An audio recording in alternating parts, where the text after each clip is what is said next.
Mitch, you're queued up for what's in your neck of the woods. It's raining, yay. All right, so let's jump right in. I'm still got people sending me pictures and email. So if you take any pictures, send them an email. And I'm trying to get back into looking at more iNat. But if you do take a picture and you post it to iNat and you like, I really like this, maybe we could focus on this. Send me that with the link to the observation, and I could probably throw it in here. Anyway, Daniel Berman submitted this guy. It's kind of nondescript brown thing. Go ahead and switch. But when you look on the underside, you'll see where it's kind of turned up. So it's kind of splitting down there at the base, but you'll see this rusty brown coloration underneath those gills. And what's happening here is those spores are maturing and falling and being caught on the stipe there. So you're getting an in situ spore print. And so you've got this rusty brown coloration. That would indicate this is a Cortinarius. I mean, not just because of the spores, but a number of other features. It's usually found in the fall, and we don't find, at least I don't find too many quartz around here. Certainly not in the summer or, early summer. So this change in weather and rain pattern and this cool time, it's been bringing up some odd things that you may not see this time of year. Anyway, I just put SPA on here because I wasn't too certain of what this exactly was. And sometimes with Cortinarius, you want to give them a smell, you want to cut them in half, you want to see what that the flesh, the context looks like. But it has clear features of being a Cortinarius. It also has this kind of purplish color, and that's pretty common in a number of quartz. All right, next. All right, so Chris Wozniak found this in West Virginia. And looking at the cap here, if you weren't paying close attention, it might look like a little slug had eaten a bit. But if you switch to the next, from the angle on the side here, you can see that's actually like a jelly blister growing on there. And so this is a very common mushroom. This is a gymnopus. They call it the oak-loving colibia because it used to be in colibia. But what's happened is another fungus has attacked this thing and it's parasitizing it, and it's kind of aborting the mushroom into these jelly-like formations on the cap, and you can even see some here on the stipe down there at the base. And so this is Scythospora mycetophila. And I thought it was kind of funny that when you're talking about names, sometimes the names will describe things. And so Gymnopus dryophilus is basically oak, and then phyllis is loving. And you'll notice that there's a phylla in the other species, and so myceto is referring to mushroom or fungi. So you've got the mushroom lover growing on the oak lover. All right, John Klinowski found this in Greenbelt Forest Preserve. This can be a very common mushroom. I think they're beautiful. They're really fun to find. They're kind of firm, very jelly-like. I'll always remember this because one year, many years ago, I don't know, maybe 10 or 15 years ago, I don't think I had ever encountered it. And that year, I don't know what happened, but it was on every foray for like a month and a half. Like there's there, and look, it's there, and you're just walking past it, and it was everywhere on like every foray. This is Galliella rufa. They call it I think the hairy rubber cup. I kind of like peanut butter cup because it kind of looks like, it's got the peanut butter and the chocolate. So anyway, that's Galliella rufa, and it's out right now. You'll definitely be able to see it if you go out there. Okay. John submitted these as well. The first is kind of like a jelly coral. It looks like a coral. I think this is Romeriopsis kunzii. And it's, but I am not too certain of that. But anyway, if that is what it is, they're not. Anyway, we'll skip on to the next one. So this is Pseudomerulus incarnatus. This, if you were to see the underside, he only sent one picture of each.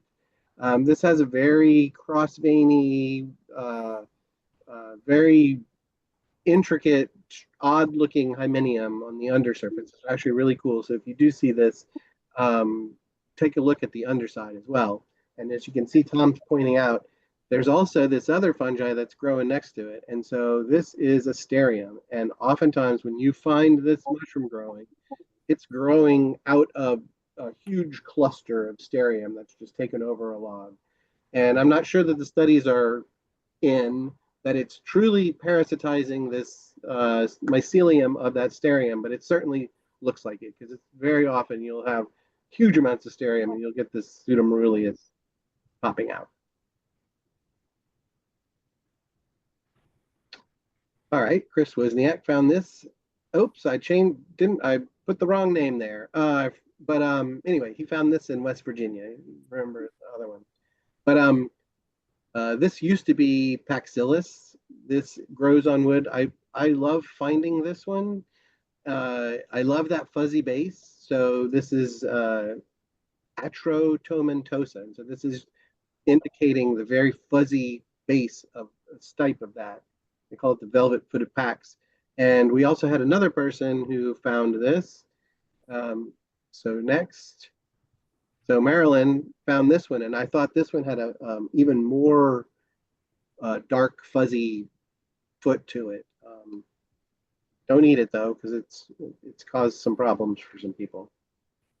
But do save it, because Megan uses these to dye fabric with. Oh, that's right. That's right. I forgot. They do have dye compounds in them.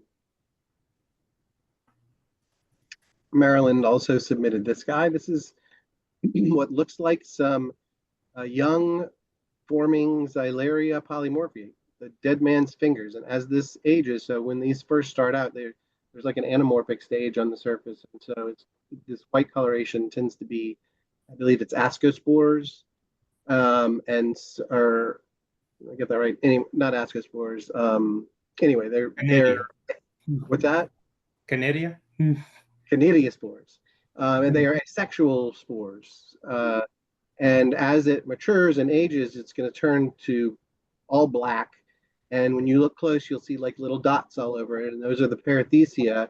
And so there's like these little flash-shaped structures all throughout the tissue. If you were to cut it in half, you can actually oftentimes see that little half of a flask in there. And so this is an ascomycete, and the way that it produces its spores is those asci are mature and they fill with water, and the hydrostatic pressure, as they fill up, they'll poke through the tip of that perithecia, that little flask. The tip will pop open and squirt out the spores. It'll shrivel up, and the next one happens. And it goes over and over and over until, it starts running out of water, is done doing its business. These have black spores, and if you do find these and take a spore print, it's pretty cool because you can see where the perithecia work, because it'll be squirting out, and you'll see these little black shots. And sometimes even at like the weekend forays, if you've got some Xylaria on the table, you come there the next day and you'll see this black stuff all over the card or the tape or the plate that it's sitting on. And next. I thought this one was cool. This is relatively uncommon, and I believe this is a mushroom that is relatively local. So it's in the Appalachians, and you'll see if you look at these gill structures. So those are actually ridges. They're not true gills, and so this is a chanterelle. And if you're used to seeing something like Cantharellus sabarius, it'll have these more developed ridges that can look like gills. But you'll notice that this does not have that typical kind of yellowy, orangey color. This is more of a pinky peach color. So I believe this is Cantharella persicanus. They call it the peach chanterelle. That was a cool find, though. This next one, Daniel Berman sent this one out. I've got the two pictures next to each other. I actually don't know if they're related. So I would say this may be some sort of Pisiza species. I'm not very good with a number of these small cup fungi. uh, and putting a species name on them. But this is another ascomycete, and they often form cups like this. And if you think about a morel, which is also an ascomycete, and you think of all these little cups next to each other um, along the surface of the cap of the morel, it's almost like it's a whole bunch of little cups all next to each other. This mushroom next to it was near these.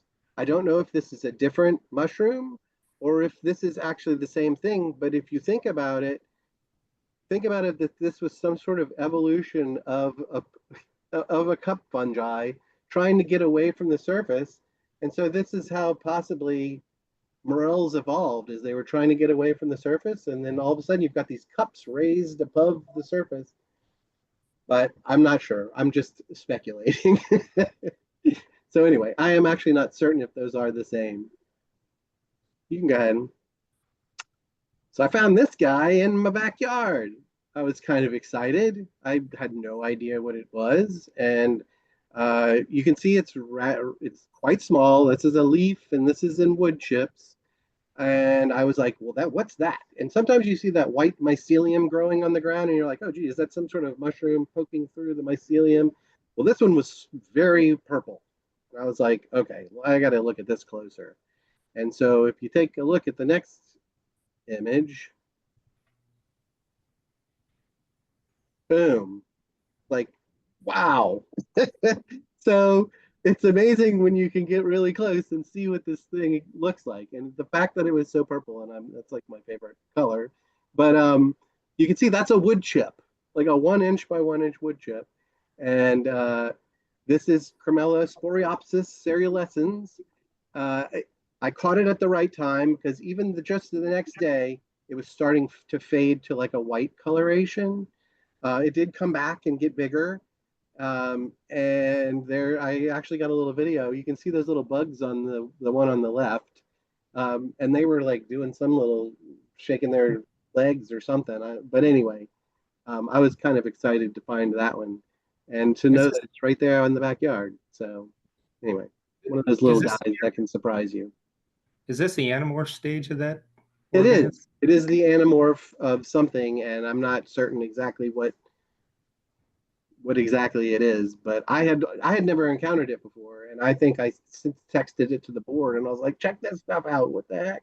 And then Saranella saw it on INAT, and so INAT can be a very helpful tool if you're not certain of things.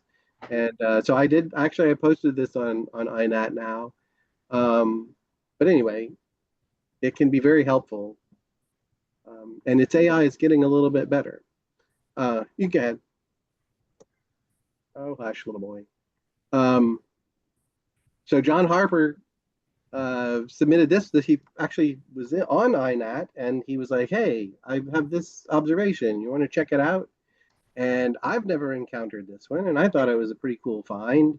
So this is, and they call this the oak polypore, which you may have heard of the beech polypore, which is also a fomitopsis. So that's Fomitopsis betulina. This is Fomitopsis pulvina, and I'm guessing that's why they call this one the oak polypore, whereas the other one's the beech polypore.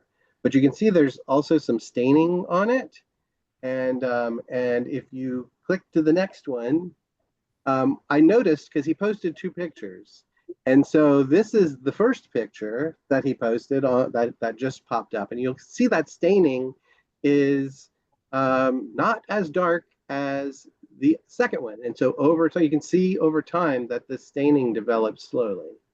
So anyway, that's a cool one. And after he posted that, I noticed on INAT there are a number of people, but I think this is in red status, and so apparently it's fairly rare and something to keep an eye out for. Thank you for the submissions, everybody. Again, you can send your photos to forays@mawdc.org. And like I said, if you have an INAT and you're like, hey, this one's cool, why don't you share this one with others? Send it to me or whoever may be doing the ID table, and that way they can look up that observation and show it to everybody. But here's like a quick snapshot of just a few of the things that was on INAT just the other day. Like this Tulacinella aurantiaca, I had never seen that before. and there's a number of observations for it. And so now I've got another thing. Like I might be like, oh, raspberry slime, but nope, look closer, make sure it's not your Tulisanella. So anyway, thanks everybody. Oh look, that wolf milk was featured in the earlier. Yep, yep. Isabella got double showing tonight. All right, ID table to the kitchen table. All right, Cindy, you out there? Yep. All right, I'm up. Hi everybody, I'm Cindy. I am the head of the culinary committee of MAW DC. If you're interested in that, in cooking and mushroom cookery and cooking related things, we've got a Google group, which lately has been showing how busy we all are with our other lives. But anyhow, if you're welcome to join us. If you have questions, ideas, you can reach out to me directly at culinary@MAWDC.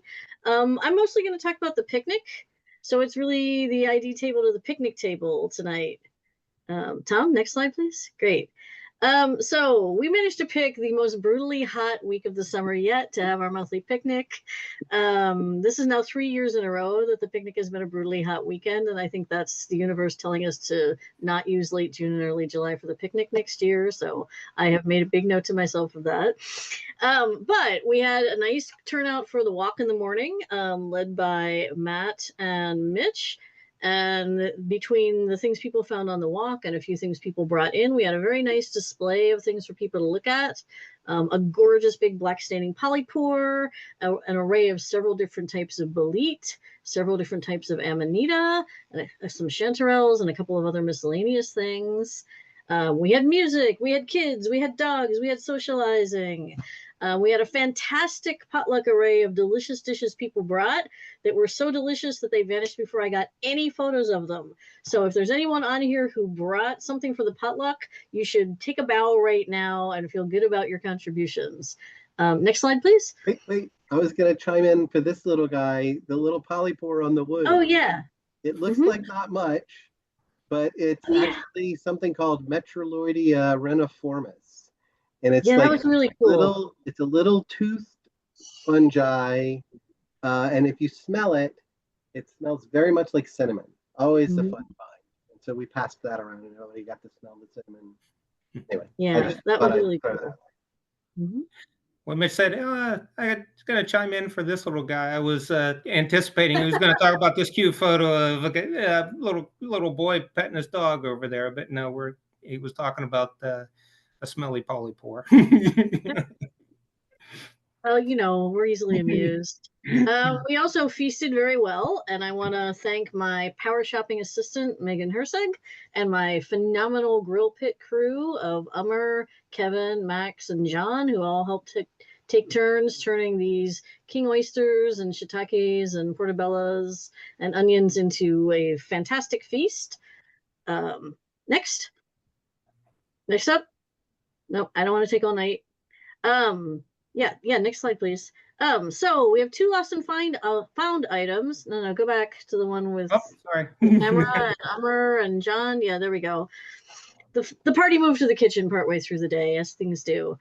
So two people left behind their serving implements at the potluck. So if you recognize either of the items in the left side of this photo, email me because I don't want to keep them forever, and you probably want them back. All right, next.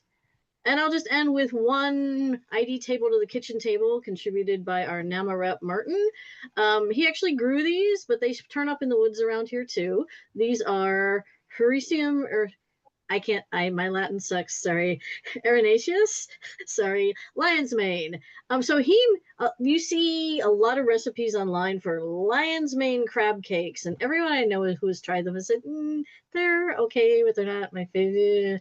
Anyhow, Martin mixed his shredded lion's mane with real crab and then spiced it, and he said it actually really worked better that way. So maybe it works as a complement to real crab better than it works on its own in a pseudo crab cake. Anyhow, so that's all I've got.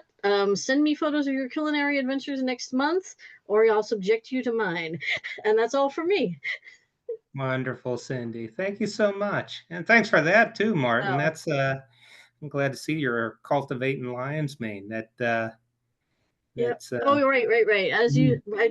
Let me just also thank every single person at the picnic who helped carry things back and forth from my car to the pavilion. You are all my heroes. And I'm going to end with my usual: be careful out there. There's lots of good, safe edibles that are easy to learn, but it's also easy to get cocky, both about your personal allergic sensitivities and about your ID chops. So, identify twice, cook once. All right, be safe out there, and we'll see you soon. okay. Thanks again, Cindy. All right. My favorite weekend of the year, mushroom fun at Sequanota. There's some photos from previous Sequanotas. I'm biased, of course, because I've been a board member of this club for a long time, but I truly think that we have the best weekend foray. We just have an awesome time. Yeah, it's a bit of a drive to get there, 3.5 hours. We'll break it up by trying to have a foray somewhere along the way, but I'm telling you, it's just a great, great weekend. If you've never been to Sequanota, I would strongly suggest that you just bite the bullet, sign up for it. We try to keep things very affordable. It's there's a good better than fair chance you'll be able to find somebody to carpool with, and this is really how you advance your ID skills as well. Stuff laid out on the table for multiple days. We've got all kinds of people over there who just can't wait to share their knowledge. Very knowledgeable people showing up at this weekend for a lots of guided walks, lots of other events. And before I blather on too much longer, I'm going to turn it over to Matt Cohen. He's been our main organizer, organizer extraordinaire for several years at Sequanota, and he's gonna flesh out some more details. All right. Well, thank you, Tom. You've already done a lot of pitching for Sequanota tonight, so I'll try to keep it brief because we also want to get to Bill, who is one of our guest mycologists again at Sequanota. It was such a thrill to have him there last year and looking forward to that again this year, as well as with Kathy. This is our annual picture of just the display of mushrooms at the end of the foray. So we are going Friday evening to Monday, and this year we are adding an option for Thursday afternoon arrival. So hopefully I'd say about the foray is about halfway filled, and it seems like most people are figuring this out, how to add on the Thursday option. You can go ahead. Next slide. Yeah. Mm-hmm. That's what the forest looked like out there, nice and lush. I'd say 4 years out of 5, we have just a really good spread of mushrooms, and then occasionally we get stuck with a dry year, but hopefully that won't happen. But being in the Laurel Highlands and the higher elevations, it's cooler up there and moister, so quite different woods than the DC area. Next. Some more slides of forays. We do different, we have, I guess, morning forays and afternoon forays on both Saturday and Sunday, and we'll have some on Friday this year too. Next. And then we're going to have several workshops this year.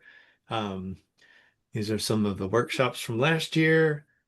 This year we're going to have some cooking with mushroom workshops, and those mushrooms that get cooked will be served at some of our meals, and some of the mushrooms that are potentially that we'll find right there on our walks, things like chanterelles, chicken of the woods, black trumpets. We'll also have some crafts related to mushrooms, beer making, medicinals workshop, and intro to mushrooms for newbies. And newbies are definitely encouraged to come. It's nice to have a wide range of people, and this is really the way to immerse yourself in the world of mushrooms, as Tom said. Next. Mm-hmm. Yes, the highlight. Right. So we're going on our 3rd year of this. And Megan, I'm sure, is going to be her MC again. I haven't checked in with her. I'm looking at her video to see if she agrees. I see a smile, so I think she's okay. This is the year of the cicada in central Pennsylvania. So Oh, yeah, look at that. look at I've been that. turning over cicadas looking for the fungal spore. All right, you got to freeze them and preserve them and bring them.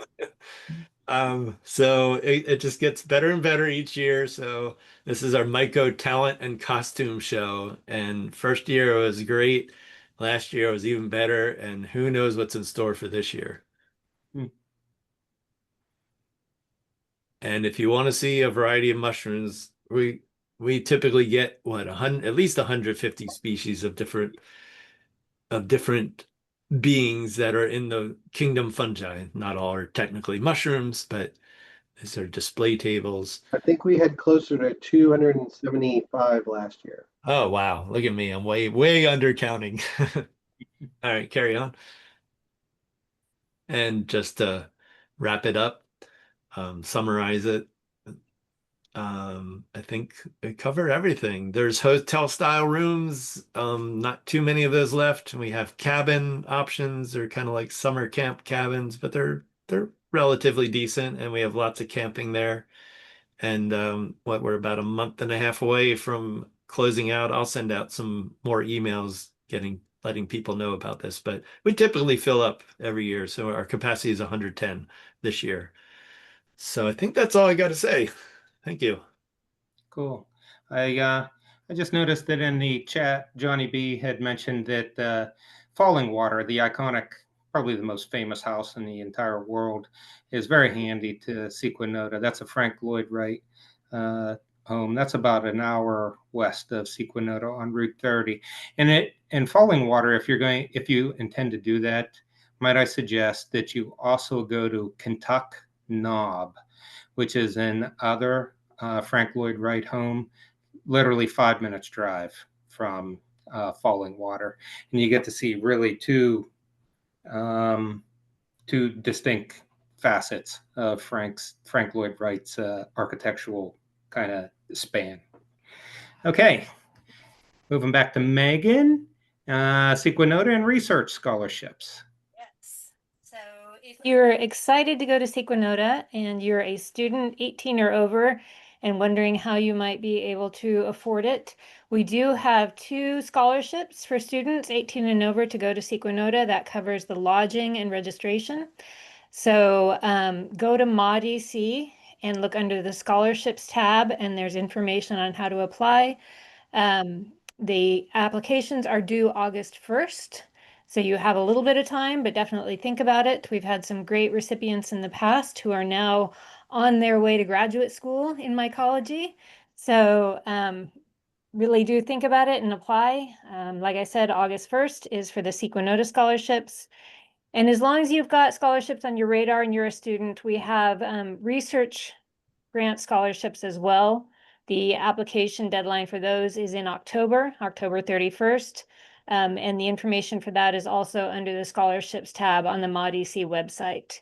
So we would like to spend our money advancing mycology in the Mid-Atlantic region, so please go check those out.